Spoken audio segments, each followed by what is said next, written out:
بسم اللہ الرحمن الرحیم۔ قربانی کے مسائل کا بیان چل رہا ہے۔ کتب خانے کے مالک پر قربانی کا حکم۔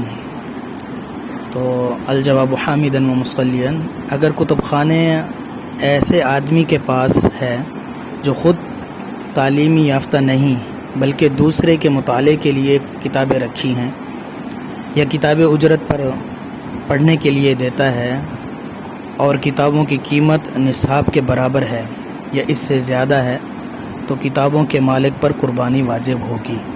یہ تو اس کی ایک شک ہے۔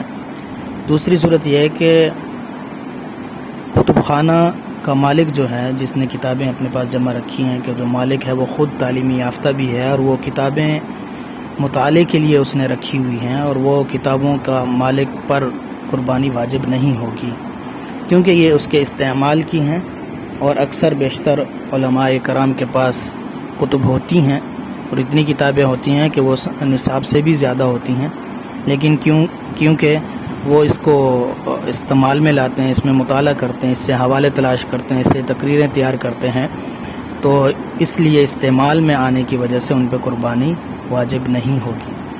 اگر کتب خانہ اس نے کتابیں تجارت کے لیے رکھی ہیں اور وہ اس کی خرید و فروخت کرتا ہے تو کتابوں کی قیمت نصاب کے برابر اگر ہے تو اس سے بھی یا زیادہ ہے تو اس پر بھی قربانی واجب ہو جائے گی۔